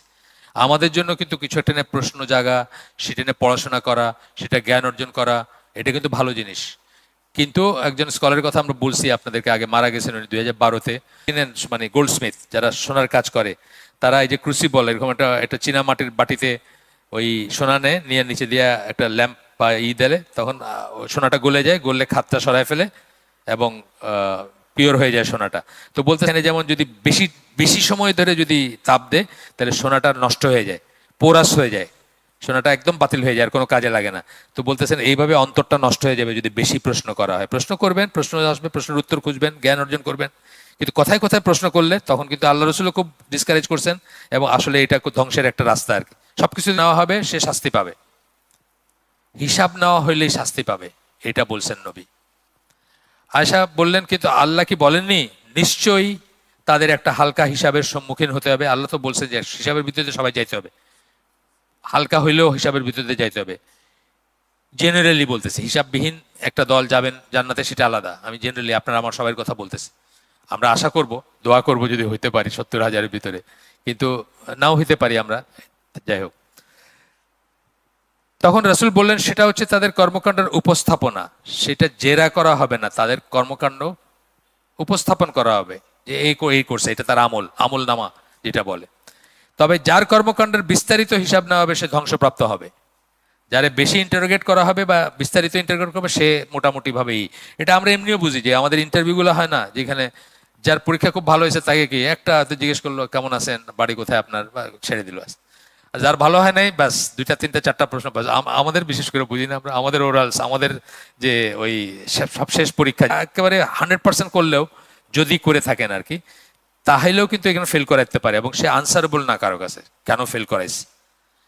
কিন্তু আপনার রিটেন যদি খুব ভালো হয়, আপনি তার কথা শুনে বুঝবেন আপনার সাথে কেমনে কথা বলতেছে, তখন আপনি টুকটাক কিছু জিজ্ঞেস করবে, আপনি যদি একটু আটকানো থাকে সেই বলে দেবে, এটাও হয়। কিন্তু ওইখানে যদি খুব ঝামেলা করে থাকেন আপনি, তাহলে আপনার পয়লার থেকে এমনভাবে কোয়েশ্চেন করবে যে কোনো মতেই আপনি আর এটা আর পাস করতেছেন না আর কি। তো এইরকম ব্যাপার আর কি, ওইখানে বোঝা যাবে যে হালকা মানে। এরপরে আরেকটা আসতেছে রোল, এগুলো রোল বলতেছে আমরা, ভুল সংশোধন করা। এই যে আয়েশা রাদিয়াল্লাহু আনহা যেটা প্রশ্ন করছেন সেখানে একটা ভুল বোঝাবুঝি ছিল। তার আগে আপনার ওই মারিয়াম এর ব্যাপারে, নামের ব্যাপারে যে সরি ওই যে হারুনের বোন যেটা বললাম, সেটা যে ব্যাপারটা, সেখানে একটা ভুল ছিল, সেই ভুলগুলো সংশোধন করে দিয়েছেন। যা কিছু অবাধ নবী সেটা নির্ধারণ করে দিয়ে গেছেন, এবং সাধারণ অনুশাসনের প্রয়োগের নির্দিষ্ট ক্ষেত্র চিহ্নিত করে গেছেন। অবাধ মানে জেনারেল যেটা, সেটা নির্ধারণ করে দিয়েছেন। আর ক্ষেত্র আমরা আয়াত পড়বো, এই আয়াতগুলোর প্রয়োগের ক্ষেত্র বলে দিয়েছেন। যেমন ধরেন, পুরুষ চোর ও স্ত্রী চোরের বেলায় বিধান হচ্ছে তাদের হাত কেটে দাও। হাত কাটার বিধান সূরা মায়দা 38 নম্বর আয়াত। এটুকু হাত, এটুকু হাত, এটুকু হাত। হাত বললে তো সবকটাই বোঝায়, কতটুকু হাত কাটবে একটা প্রশ্ন। 2 নম্বর প্রশ্ন আছে কতটুকু চুরি করলে হাত কাটবে। এটা কি একরতি আছে, তাই না? সেটা না। এই যে এখানে আসতেছে, এখানে অনেক সময় মনে হবে যে তা একটি শ্রেণীর সকল সদস্যের বেলায় প্রযোজ্য, মনে হবে যে সকল চোরের বেলায় এটা প্রযোজ্য। না, সকল চোরের বেলায় এটা প্রযোজ্য না। একটা সাধারণ বক্তব্য সবসময় যে সকলের বেলায় প্রযোজ্য হবে এমন কোনো কথা নাই। সকল চোরের বেলায় প্রযোজ্য আমরা দেখবো এখানে। একমাত্র উপায় হচ্ছে আল্লাহ রাসূলের শরণাপন্ন হওয়া গেল এটা। এখানে উপরের আয়াতের হাতের জন্য ব্যবহৃত আরবি শব্দের ইয়াদ বাহুমূল পর্যন্ত, এই পর্যন্ত বোঝায়। ইয়াদ জেনারেল ভাবে এই পর্যন্ত বোঝায়, কিন্তু রাসূল ব্যাখ্যা করে গেছেন তা কেবল কবজি পর্যন্ত, শুধু এইটুকু ব্যাখ্যা করে দিয়েছেন। হাতের অংশ কেটে ফেলার আদেশ দিয়েছেন। তিনি আরো বলে গেছেন যে প্রত্যেক চোরেরই যে হাত কাটা ফেলা হবে, কেটে ফেলা হবে এমন নয়। একটা সিঙ্গাড়া নিয়ে দৌড় দিয়েছে, আপনি হাত কেটে ফেলবেন। এখন আছে না, পোলাপান সিঙ্গাড়া ভাজা হইতেছে, খিদা লাগছে, নিয়ে দৌড় মারছে, তাহলে লিমিট আছে এবং সময় আছে। এরপরে বলতেছেন 1 দিনারের 1/4 বা তার চেয়ে বেশি মূল্যমানের কিছু চুরি করার জন্য হাত কাটতে হবে। বুখারী মুসলিমের হাদিস নির্ধারণ করে দিয়েছেন দামটা কত। তারপরেও কথা আছে, তারপরেও কত কিছু কথা আছে, সেগুলো হয়তো আসবে এখানে। যেমন ধরেন, আপনি আপনার মানিব্যাগটা একদম 500 টাকার নোটে বোঝায় মানিব্যাগ টেবিলের উপর রাখছেন, রাইখা আপনি ঘরেও থাকেন না, এদিক সেদিক ঘোরেন, আপনার কাজের মেয়েটা আসতেছে যাইতেছে, আসতেছে যাইতেছে, তার পুরা মাসের বেতন হলো 500 টাকা, কাটা যাবে না, এটা আপনার দোষ আছে। কিন্তু আরেকজন চোর আপনার ঘরের ভিতর ঢুকে আপনার আলমারি ভেঙে আপনার বউয়ের গয়না নিছে, ইয়েস, ওইখানে আসবে এটা। ঠিক আছে? খিদার তাড়নায় করছে, সেটার বেলায় আসবে না। রাস্তার লাইট চুরি করছেন আপনি, ল্যাম্পপোস্টের, এটার বেলায় আসবে না। কেন বলেন তো? আপনার একটা শেয়ার আছে এখানে, আপনার শেয়ার আছে না, আপনার ট্যাক্স পেয়ার না, আপনার একটা শেয়ার আছে, এটার বেলায় বিচারটা অন্যভাবে হবে, অন্যভাবে চিন্তা করতে হবে। এইরকম অনেক ব্যাপার আছে। আচ্ছা, এরপরটা বলতেছেন তোমাদের জন্য মৃত পশু জবাই, মানে জবাই না করা মৃত পশু, এটা ব্র্যাকেটে দিয়ে দিচ্ছেন। এটার একটা কারণ আছে, আপনারা বলতেছি, ইন্টারেস্টিং কারণ। তোমাদের জন্য মৃত পশু এবং রক্ত এবং শূকরের মাংস নিষিদ্ধ, সূরা মায়দা 3 নম্বর আয়াত। এক হিন্দু লোক মুসলমান হয়েছিল, আবার হিন্দু হয়ে গেছে। তো সে বলতেছে কোরআনে তো এই যে আমরা যে মাংস খাই না, হিন্দুরা গোশত খায় না, কোরআনে তো সকল প্রকার গোশত নিষিদ্ধ। কেন? যে আপনি কোন জেতা প্রাণীর রক্ত, মানে গোশত খাইতে পারবেন? কোনো আছেন জেতা প্রাণীর রক্ত খাইতে পারবেন, মৃত কি বলে গোশত খাইতে পারবেন, মৃত প্রাণীর গোশত খাইতে পারবেন না। এই যে আয়াতটাতে বলতেছে তোমাদের জন্য মৃত পশু এবং রক্ত এবং শুকরের মাংস নিষিদ্ধ। হ্যাঁ, তো এই শব্দটা কি মাইতাত, এই ধরনের ফ্যালাসিস আর কি, মানে এটাও বলতেছে এবং এটা নিয়েও মানুষ শুনতেছে এটা। তার কারণ মানুষ তো কোনোদিন পড়ে দেখে নাই কোরআন অ্যাকচুয়ালি কি বলছে, কোরআনের ডেসক্রিপশন, মানে আল্লাহ রাসূল কি বলছেন কোনোদিন পড়ে দেখে নাই। এইভাবে আমরা যারা মানে জাস্ট নামকাওয়াস্তে মুসলিম, আমরা কিন্তু খুব ভালনারেবল, বিকজ আমরা নিজের দিনটা জানি না, নিজের দিনের ব্যাখ্যা জানি না, আয়াতের ব্যাখ্যা জানি না, তাফসীর জানি না। যেমন ধরেন ওই লা ইকরাহার দিন, এটা আমি সবসময় বলি, দিনের ব্যাপারে কোনো জোড়াজুড়ি নাই। এটা দিয়ে কিন্তু খ্রিস্টানরা আমাদের ছেলেপেলেদেরকে নষ্ট করে বা করে। আলিয়াস ফ্রান্সিস বা খ্রিস্টানদের আরো অনেক আছে না, যেখানে গান বাজনা নাচ টাচ হয়, দাওয়াত দিছে, ছেলে যাইতেছে, বাপে না করছে, এই যাবি না এখানে, খ্রিস্টানদের এখানে যাবি না। তো আয়াত শোনাই দিতেছে সেই খ্রিস্টান যে লা ইকরাহা ফিদ্দিন, মানে দিনের ব্যাপারে জোরাজোরি নেই। আপনি কেন কোরআনের আয়াত অমান্য করতেছেন, আপনার ছেলেকে জোর করতেছেন যাবে কি যাবে না, তাই না? এটা কিন্তু 9 out of 10 মুসলিম বলতে পারবে না যে এই আয়াতে লা ইকরাহা ফিদ্দিন বলতে কি বোঝানো হয়েছে, দিনের ব্যাপারে জোরাজোরি নাই বলতে কি বোঝানো হয়েছে। জানে না দেখে সে ভালনারেবল, তাকে যখন বলা হচ্ছে তার মুখে কোনো জবাব নেই, সে চুপ করে যেতেছে। এইটাও এরকম একটা আয়াত, চুপ করে যেতেছে। তো তখন বলতেছেন যে এখানে অবশ্য মৃত পশু নিয়ে কোনো নাই। মৃত পশু যে টার্মটা সবাই বুঝছে যে অলরেডি মৃত পশু, এটা মানে জবাই করে মৃতর কেউ বুঝে নাই আর কি, এটা হিন্দু বেটাই বুঝছে খালি, আর কেউ বুঝে নাই। কিন্তু এখানে সেকেন্ড এটা রক্ত নিয়ে আমাছেন যে ওই সাধারণ বক্তব্যের কিছু ব্যতিক্রম আছে। সাধারণত ঠিক আছে রক্তটা, কিন্তু ব্যতিক্রম আছে। প্রবাহমান রক্ত, মেনলি প্রবাহমান রক্ত, ট্র্যাপ রক্ত না। যেমন ধরেন কলিজার ভিতরে ট্র্যাপ রক্ত থাকে, যেটা কিছুতেই আপনি বাইর করতে পারবেন না। অথবা ওইটার কি বলে, প্লিহা বলে, ওইটার ভিতরে ট্র্যাপ রক্ত থাকে, এটা বের করতে পারে না, ওইটা খাওয়া যায়, ওইটা খাওয়া হালাল। কলিজা খাই না আমরা? কলিজা খাই তো আমরা, ওটার ভিতরে রক্ত থাকে। তো নবী এটাকে এক্সপ্লেন করে দিয়ে গেছেন যে জেনারেল সেন্সে প্রবাহমান রক্তের কথা বলা হয়েছে, কিন্তু যেটা ট্র্যাপ রক্ত, এই যেখানে বলতেছেন এখানে যে এমন 2 ধরনের রক্ত আছে যা তাদের জন্য হালাল, এমন 2 ধরনের মৃত প্রাণীও আছে, মৃত মানে অলরেডি মৃত প্রাণীও 2 ধরনের আছে যেটা আপনার জন্য হালাল। কি বলা হয়েছে? তোমাদের জন্য 2 ধরনের মৃত প্রাণী, মানে জবাই করে মৃত না, এমনি মরে গেছে সেই প্রাণীও হালাল। সেগুলো কি? মৃত প্রাণী হচ্ছে কোনগুলো? মাছ এবং পঙ্গপাল। মাছ মরে যায় না? ইলিশ মাছ তো জেতা খাইছেন নাকি কেউ কোনোদিন? জেতা আইনে জবাই করছেন? কোনোদিন করেন নাই। ইলিশ মাছ 2টা লাফ দেয়, আমি দেখছি ইলিশ মাছ ধরা, 1টা বা 2টা লাফ শেষ। সূর্যের আলো একবার দেখলেন আপনি, একটা সিলভারি, অবশ্য ওই একটা নতুন ফ্যাশন বাড়িছে, একটা টাঙ্কি করে ওইখানে আপনার দাম বেশি নিবে দেখা ওটার ভিতরে অক্সিজেন দিয়া জেতা রাখার চেষ্টা করতেছে, কিন্তু ওটা জেতা না রাখলে কোনো নাই, কোনো মাগুর মাছ এবং কই মাছ ছাড়া তো আমরা সব মরা মাছই খাইছি এগুলা। আচ্ছা, তো আর হচ্ছে 2 ধরনের রক্ত হচ্ছে যেটা আমি বললাম, কলিজা এবং প্লিহা। এটা ইবন মাজা আলবানির মতে সহি, ইবন মাজার হাদিস, যেখানে আল্লাহ রসুল বলছেন তোমাদের জন্য 2 ধরনের মৃত প্রাণী হালাল এবং 2 ধরনের রক্ত হালাল। 2 শ্রেণীর মৃত প্রাণী হচ্ছে মাছ ও পঙ্গপাল। পঙ্গপাল বুঝছেন? লোকাস্ট। এটা দেখতে ঘাস ফড়িং এর মতো একটা জিনিস, এটা ইরা খাইতো, মানে আরবরা এখনো খায়, আগেও খাইতো, সবাই খায় না কিন্তু এটা জায়েজ খাওয়া। তো এটা ভাজি করে খায় আর কি। এটা মরা পায়, এটা যখন কালেক্ট করে তখন মরা, অলরেডি মরা, সেটা জায়েজ, এটা বলছেন আর কি। আল্লাহ রসুল সাল্লাল্লাহু আলাইহি ওয়াসাল্লাম বুঝিয়ে না দিলে মুসলিমরা তাদেরকে কিছু ভালো জিনিস থেকে বঞ্চিত করত। কলিজাটা ভালো জিনিস না?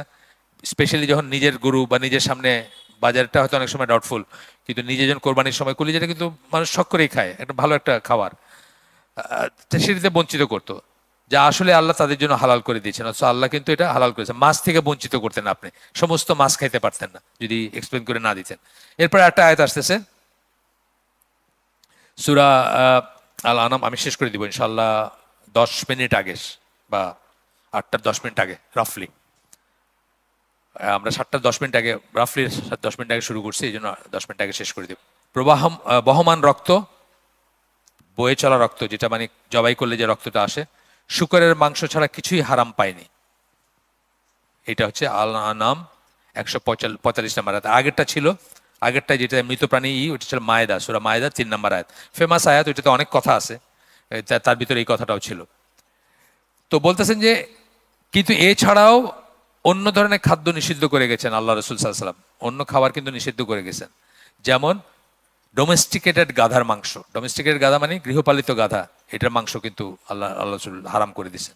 তার আগে তারা খাইতেন, এবং যখন হারাম করছেন তখন একটা ক্রিটিক্যাল মোমেন্টে, মানে অলমোস্ট খাওয়া রেডি, এই অবস্থায় ব্যাপারটা আসছে।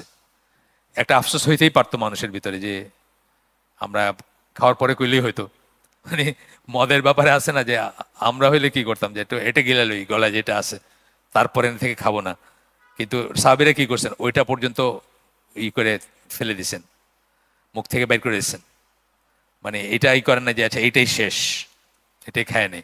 যাই হোক, তো এই হচ্ছে গাধার মাংস নিষিদ্ধ করে গেছেন, যা উপরোক্ত আয়াতে উল্লেখ করেন, এই আয়াতের ভিতর নাই, কিন্তু এর বাইরেও করে গেছেন।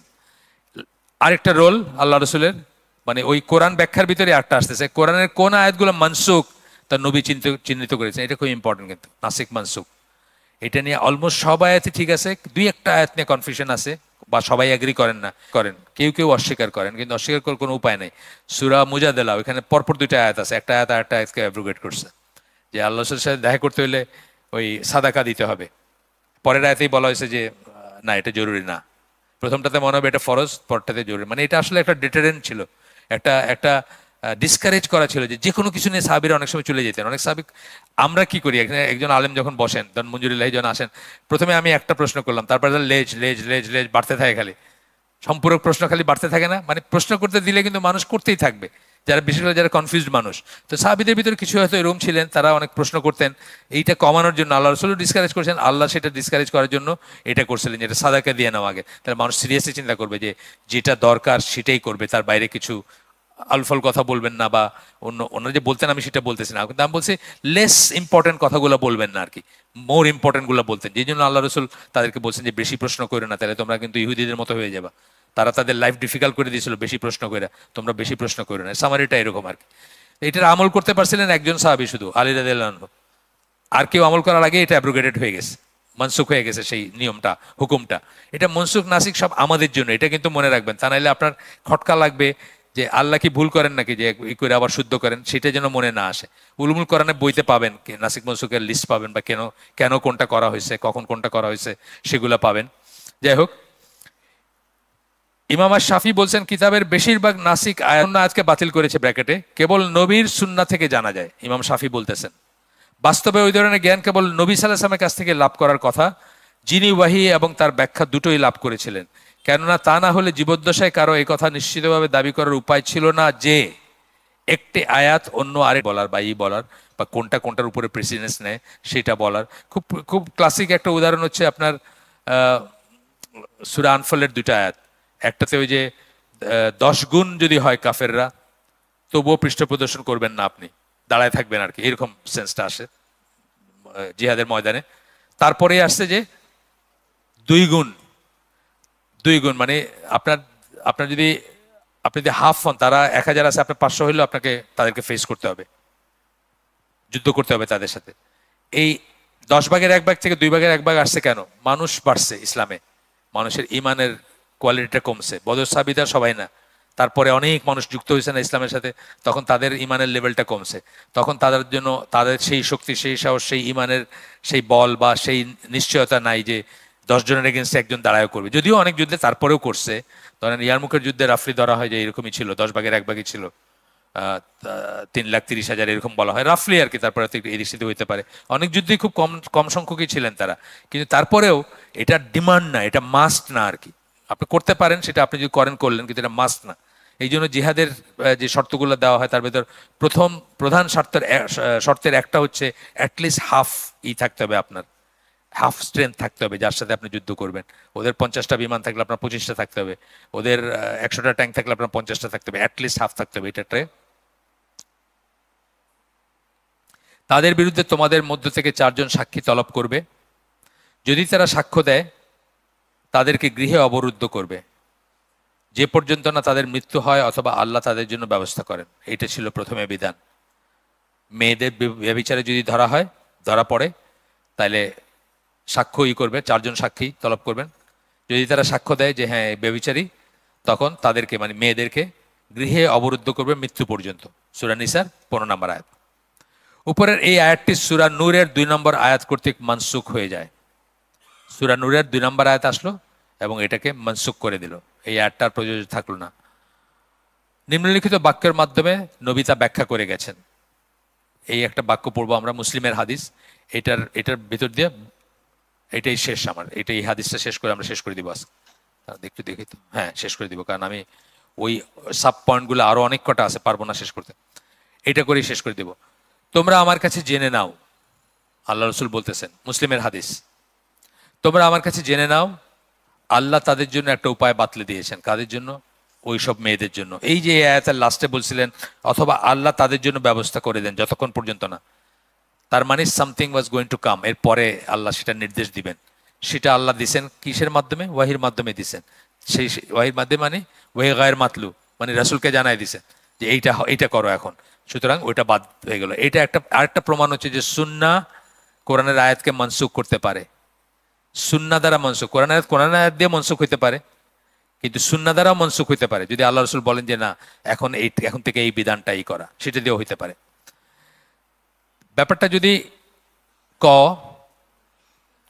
যদি এরকম হয় কেসটা, একজন বিবাহিত মানুষের সাথে অপর একজন বিবাহিত মানুষ, অথবা একজন কুমারীর মাঝে হয়, 2 রকম, একটা বিবাহিত মানুষের সাথে আরেকজন বিবাহিত মানুষের ব্যভিচারটা, অথবা 2 জনই কুমার বা কুমারী, এটা একটা পসিবিলিটি। আর হইতে পারে একজন কুমার ও একজন কুমারীর মাঝে হয়, বিবাহিত ব্যক্তিকে 100 দররা, মানে কেসগুলো কি হইতে পারে? একজন বিবাহিতের সাথে বিবাহিত, অথবা একজন বিবাহিত তাদের ভিতরে, অথবা 2 জনই কুমার বা কুমারী, সেরকম কেসগুলো আর কি। সেই সবকটা কথা বলতেছেন, একজন কুমার ও একজন কুমারীর মাঝে হয়, বিবাহিত ব্যক্তিকে 100 দররা মারা হবে, তারপর পাথর নিক্ষেপ করা হবে। 100 দররা মারা হবে, তারপর পাথর নিক্ষেপ করে হত্যা করা হবে। অবিবাহিত ব্যক্তিকে 100 দররা মারা হবে এবং তাকে তারপর 1 বৎসরের জন্য নির্বাসিত, এইরকম আরো আসবে আর কি। ব্যভিচারের ব্যাপারগুলো খুব কঠিন ছিল, এখানে ছোট্ট দুইটা কথা বলে শেষ করে দেই। আল্লাহ রসুলের সময় বিয়েটা ইজি ছিল, ব্যভিচার কঠিন ছিল, ব্যভিচার করতে সাহস পাইতো না কেউ, এতই কঠিন ছিল। এবং কেউ করে ফেললেও সে হজম করতে পারতো না ওটা। আমরা দুইটা গল্প জানি, একজন সাহাবী মহিলার হয়ে যাক, যে পাপ করছি তার প্রায়শ্চিত্ত এখানে হয়ে যাক, ওইখানে আমি যেন আর আল্লাহর সামনে লজ্জিত না হই আর কি। সুতরাং তারা নিজেরা চেয়ে নিয়েছেন। বাট এটা খুব ডিফিকাল্ট ছিল, মানে জিনাটা খুব ডিফিকাল্ট ছিল, বিয়েটা খুব ইজি ছিল। লোহার আংটির বিনিময়ে আল্লাহ রসুল বিয়ে দিতে চাইছেন। আজকাল আমাদের সেন্টার না হইলে, গাড়ি না হইলে, গয়না না হইলে, আপনার চাইনিজ রেস্টুরেন্ট না হইলে বিয়ে হয় না। সোনা, লোহার আংটি সেটাও ছিল না ওই ভদ্রলোকের যার কথা বলতেছে। তখন কি করছেন, যে সুরা জানো, আচ্ছা সুরা শিখাই দিয়ে ওরে, সুরার বিনিময় দিয়েছেন বিয়ে। আমরা সামর্থ্য নাই। আমাদের সামর্থ্যর মিনিংটা কি? আমাদের সামর্থ্য কতটুকু সামর্থ্য হলে সামর্থ্য থাকে? আমাদের সামর্থ্যের কোনো শেষ আছে? সামর্থ্যের কোনো শেষ নেই আমাদের। যাই হোক, ইয়াং জেনারেশনের জন্য বলতেছি যে ব্যভিচার থেকে বাঁচার, অথবা চোখের ব্যভিচার, মনের ব্যভিচার, কানের ব্যভিচার থেকে বাঁচার একমাত্র ওয়ে হচ্ছে বিয়ে শাদী। আর বাকিটা যেগুলো বলা হয়েছে সেগুলো ডেটারেন্ট, মানে রোজা রাখবেন, এই করবেন, সেই করবেন, এগুলো ডেটারেন্ট। ওই রকম তাকওয়া ইবনে তাইমিয়া বা ইমাম নওয়াবী, সেটা হইতে পারলে অন্য কথা, ওনারা এক্সেপশন। ইবনে তাইমিয়া বিয়ে করেন নাই, ইমাম নওয়াবী বিয়ে করেন নাই, তারা এক্সেপশন। কিন্তু আপনারা কি করেন আপনারা জানেন, আমার দরকার নেই বলার। আপনাদের যাদের কাছে একটা এই যন্ত্র আছে, আপনারা কি করেন, কি দেখেন, রাত্রে কতক্ষণ ফেসবুকে কাটান, ফজরের নামাজ পড়েন কিনা, এটা আপনারা নিজেরা নিজেদের বিচার করে নিন, আমার দরকার নেই। ফিক্স করে বাবার কাছে, মার কাছে, বাবা মার কাছে অনেকে চায় না যে আব্বা একটা কথা কমো, কি বলো, মানে একটু দামি জিনিস কি, মানে বললেন, তারপর বললেন যে একটা মোবাইল ফোন বা ধরেন একটা ঘড়ি, তা বলা এটার লেগে এত কিছু বলতে হয় নাকি? এইভাবে বলবেন, কথা পারবেন যে আব্বা একটা জিনিস চাবো, না করতে পারবা না, তারপরেই করে বলবা যে আমার হারাম থেকে বাঁচাও, আমার বিয়া দাও, বলবেন বলবেন। এইটা বলা অন্য যে কোনো কিছু বলাচ্ছে ভালো না? আচ্ছা, এখানে বাবারা আছেন নাকি? বাবারা আবার মাইন্ড করেন না, বাবারা আমার উপর খুব রাগ, পোলাপানরে উস্কায় দেই বিয়ার জন্য। আচ্ছা, তো এই কথাটা, মানে ব্যভিচারের কথা যেহেতু আসলো, আব্দুল্লাহ জাহাঙ্গীর আমাদের ওইখানে একটা হালাকা করছিলেন একদিন। তখন উনি এই কথা দিয়ে শুরুই করছিলেন যে নবীর সময় ব্যভিচার কঠিন ছিল, বিয়ে সহজ ছিল, আর এখন বিয়ে কঠিন হয়ে গেছে, ব্যভিচার খুব সহজ, কোনো কোনো কিছু লাগেই না। মানে 10,000 মাইল দূরে বসে আপনারে একটা ভিডিও ক্লিপ পাঠাইতেছে, আপনি চোখের জিনা, কানের জিনা সবকিছু এইখানে বসে করতেছেন, কোনো কোনো নাই, অলমোস্ট 0 পয়সা আর কি। মানে এমবি তো দাম অনেক কম এখন, ম্যানেজ করছে। তো ওইখানে বসে ড্রাইভারগুলো সব চালায়, মানে সবার জন্য এটা সার্ভিস আর কি। এইটাতে খারাপ কাজে কিন্তু দেখবেন অনেক মানুষ, আপনার সিগারেট খাওয়া, যারা সিগারেট খাইছেন জীবনে, প্রথম দিকে দেখবেন সিগারেট সিনিয়র ভাইরা সাইদা খাওয়ায়, নে নে নে খা, সিগারেট না খেলে কি বেটা নাকি? পরে উইথ দ্য ইন্টেনশন কি, যে পরে এক সময় তারা আপনার উপরে সিগারেট খাবে আর কি, আপনার খাওয়াইলে তাদের লাভ আছে, আপনি যখন একটা সিগারেট খাবেন তাদের দিয়ে খাবেন আর কি। এগুলো বলতো আমাদের সিনিয়র। আমরা যে শুনলাম তার ভিতরে ভালো কিছু শুনে থাকলে সমস্ত প্রশংসা আল্লাহ, আলহামদুলিল্লাহ। খারাপ কিছু শুনে থাকলে সমস্ত ব্যর্থতা আমার, এবং সেটা শয়তানের তরফ থেকে। আল্লাহ আমাদেরকে তৌফিক দেন যে ভালো শুনলাম তার উপর আমল করার। আসসালামু আলাইকুম ওয়া রাহমাতুল্লাহি ওয়া বারাকাতুহু। এটা আরো বেশ কিছু আছে বুঝছেন, আরেকদিন গোটা লেগে যাবে এইটুকু শুধু কোরআন ব্যাখ্যার রোলটা পড়তে। সেই জন্য আজকে তাড়াহুড়া করলাম না আর কি। তাড়াহুড়া করলে যে সবসময় ভালো হয় তা না আর কি, অনেক সময় ঠিক মতো হয় না আর কি। আসসালামু আলাইকুম। গরম লাগলো কেন আজকে একটু? এসি কি চলতেছে নাকি চলতেছে না?